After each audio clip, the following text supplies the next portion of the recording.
अस्सलामुअलैकुम वरहमतुल्लाहि वबरकातुहू। जी हाँ दोस्तों, उम्मीद है कि आप तमामी हज़रात खैर आफ़ियत से होंगे, तमामी लोग अच्छे होंगे। नीतीश कुमार का आभार, मदरसे के लिए उन्होंने अच्छा फ़ैसला किया। देखिए, क्या चेयरमैन की बहाली को लेकर क्या नीतीश कुमार साहब की तरफ से बड़ी अपडेट निकल कर आएगी?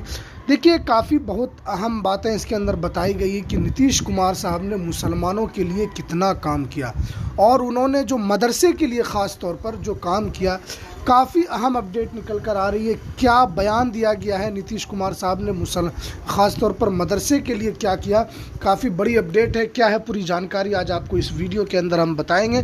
तो वीडियो शुरू करने से पहले आपसे एक छोटी सी रिक्वेस्ट है, आप अगर हमारे इस चैनल पर नए हैं तो इस चैनल को ज़रूर सब्सक्राइब कर लें, बेल के आइकन को भी आप ज़रूर प्रेस कर लें ताकि आपको तमाम मदरसे से लेकर तमाम वीडियो की जो नोटिफिकेशन है वो आपको सबसे पहले मिल सके। तो सबसे पहले देखते हैं कि क्या मदरसे के लिए नीतीश कुमार साहब ने क्या काम किया है। देखिए, सबसे पहले देखिए कि बिहार स्टेट मदरसा एजुकेशन बोर्ड में बतौर एग्ज़ामिनेशन कंट्रोलर डॉक्टर नूर इस्लाम की खिदमत काबिल सताइश।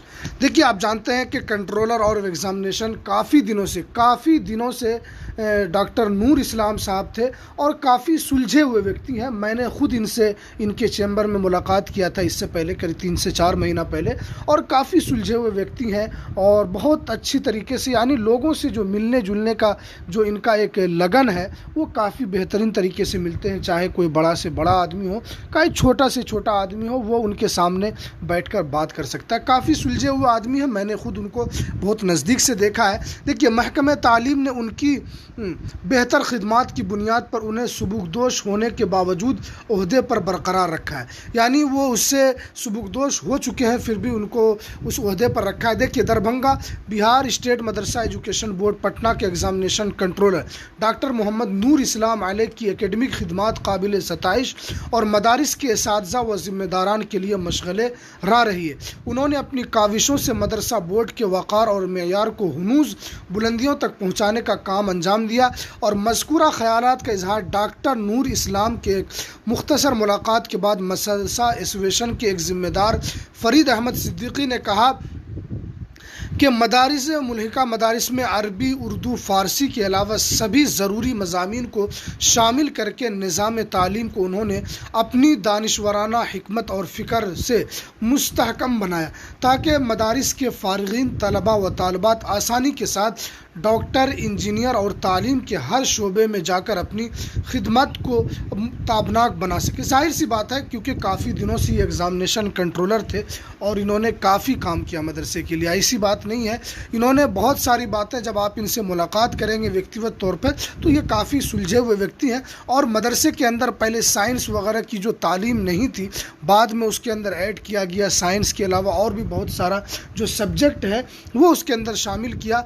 वो तमाम तर चीज़ें डॉक्टर नूर इस्लाम साहब की एक मुस्तहकम, मजबूत और वो उनकी तरफ से लाई गई ये तमाम तर चीज़ें हैं। और इस पर उन्होंने कहा कि बिहार स्टेट मदरसा एजुकेशन बोर्ड पटना के एग्ज़ामिनेशन कंट्रोलर डॉक्टर मोहम्मद नूर इस्लाम अलैह की आज शाम दरभंगा आमद हुई थी, जहां उन्होंने बातचीत के दौरान बताया कि गुज़िश्ता 31 अगस्त को सुबुकदोश होना था, लेकिन महकमे तालीम के आला अफसरान उनकी मिसाली खिदमात को देखते हुए उनकी बिहार मदरसा एजुकेशन बोर्ड की खिदमात के लिए उनकी मुद्दत कारबार में मज़ीद तोसी कर दिया है और मौसूफ आगे भी मदरसा बोर्ड के इंस्पेक्टर और मदरसा बोर्ड के एग्ज़ामिनेशन कंट्रोल के बावकार ओहदे पर बने। यानी उनको 31 अगस्त तक उनको पद से मुक्त कर दिया गया था, लेकिन जो शिक्षा विभाग के आला अफसरान हैं उनकी तरफ से उनको मज़ीद और वक्त दिया गया है ताकि और कुछ दिन तक वो मदरसे के अंदर और वो एग्ज़ामिनेशन के तौर पर काम करेंगे, क्योंकि उनकी जो खिदमात है उनको उन्होंने देखा, उन्होंने उनकी खिदमात को समझा, इसीलिए उनको यहाँ पर बता दिया कि मज़ीद तौसीक़ कर दिया है। क्योंकि वो 31 अगस्त को सुबुकदोश होते तो वो दरभंगा तशरीफ़ लाते, लेकिन वो अभी नहीं आएंगे, इसलिए कि उनको मज़ीद उनके लिए और आगे बढ़ा दिया गया है। अब उनकी क़यादत में मदरसा बोर्ड के इम्तिहानात पाबंदी के साथ वक्त पर होते रहेंगे। बिहार महकमे तालीम ने चंद दिनों कबल बिहार स्टेट मदरसा एजुकेशन बोर्ड के एग्ज़ामिनेशन कंट्रोलर के तौर पर एक कारगुजार ऑफिसर नामजद किया था, लेकिन महकमे तालीम ने फिर से मदरसा बोर्ड के एग्ज़ामिनेशन कंट्रोलर के तौर पर जनाब डॉक्टर मोहम्मद नूर इस्लाम साहब को ही मदरसा बोर्ड का कारगुजार कंट्रोल बरकरार रखा है। इस अमल को महकमे की दूर अंदेशी और मुस्बत कदम करार दी। देखिए अभी भी वो जो बने, क्योंकि पहले परमानेंट थे, अब इनको यहाँ पर जो बनाया गया वो कारगुजार कंट्रोलर के तौर पर काम करते रहेंगे जब तक शिक्षा विभाग की तरफ से कोई बड़ा अपडेट निकल कर इसके सिलसिले में एग्जामिनेशन के सिलसिले में नहीं आएगा, तब तक वो उस ओहदे पर बरकरार रहेंगे। देखिए सबसे पहली बात तो मदरसे के अंदर जो ये सब चीज़ें हैं, कंट्रोलर का काम, ये तो एक अलग चीज़ है। लेकिन आप जानते हैं कि चेयरमैन को लेकर अब देखिए महकमे तालीम की तरफ से अगर ये फैसला लिया गया है तो ये नीतीश कुमार की वजह से ही लिया गया होगा। उनके बगैर ये तमाम तर चीज़ें नहीं हो सकती। बोर्ड के अंदर इतना रद्दोबदल होना, इतना फेरबदल होना, ये नीतीश कुमार साहब ही की तरफ से ये आदेश होगा। देखिए नीतीश कुमार साहब के पास चेयरमैन की फ़ाइल पहुंच चुकी है और वो फाइल को लेकर बताया गया था कि इस महीने के आखिर तक में चेयरमैन को लेकर कुछ भी ऐलान हो सकता है। लेकिन आप जानते हैं कि अभी तक आपको चेयरमैन के सिलसिले में नीतीश कुमार साहब की तरफ से अभी तक कोई भी अपडेट निकल कर नहीं आई है और आप उम्मीद है कि कब तक चेयरमैन की बहाली हो पाएगी वो नीतीश कुमार साहब ही बेहतर बताएंगे। लेकिन अब ये उम्मीद की जा रही है कि चेयरमैन की नियुक्ति भी जल्द ही किया जा सकता है। अब जानते हैं कि देखिए इसके अंदर एग्जामिनेशन के अलावा आप जानते हैं कि बिहार मदरसा बोर्ड के अंदर चाहे वो सेक्रेटरी का पद हो, ये तमाम तर चीज़ें अभी कारगुजार के तौर पर चल रही। परमानेंटली यहाँ पर किन्हीं को भी नहीं बनाया गया है। चेयरमैन का पद खाली है, कंट्रोलर का भी यहाँ पर कारगुजार ही बना दिया गया है, सेक्रेटरी का पद। जब तक चेयरमैन की नियुक्ति नहीं होती है मदरसा का जो सही तौर पर काम है वो अभी भी ठप पड़ा हुआ है। मदरसे के अंदर सबसे बड़ी जो दिक्कत है वो बहाली को लेकर है। हमारे बहुत सारे व्यूवर्स जो शिक्षक हैं वो भी परेशान हैं, जो बहाली का इंतज़ार कर रहे हैं मदरसे के अंदर कि वो बहाल होना चाह रहे हैं। और जानते हैं कि बहाली को लेकर इससे पहले सेक्रेटरी जो अब्दुल सलाम अंसारी साहब उनकी तरफ से कहा गया था कि लगभग 10,000 सीटों पर बहाली होने की उम्मीद है और उन्होंने पूरा प्रोसेस भी बताया था। लेकिन आप जानते हैं कि मदरसा बोर्ड में चेयरमैन नहीं है और उसको भंग कर दिया गया है और ये तमाम तर चीज़ें नीतीश कुमार साहब के संज्ञान में है। लेकिन अभी तक मदरसा बोर्ड को यूं ही वंचित चेयरमैन से रखा गया है। अब ये सरकार की इसके पीछे क्या मंशा है और सरकार इसको लेकर क्या सोच रही है वो तो नीतीश कुमार साहब ही बेहतर बताएंगे इस सिलसिले में।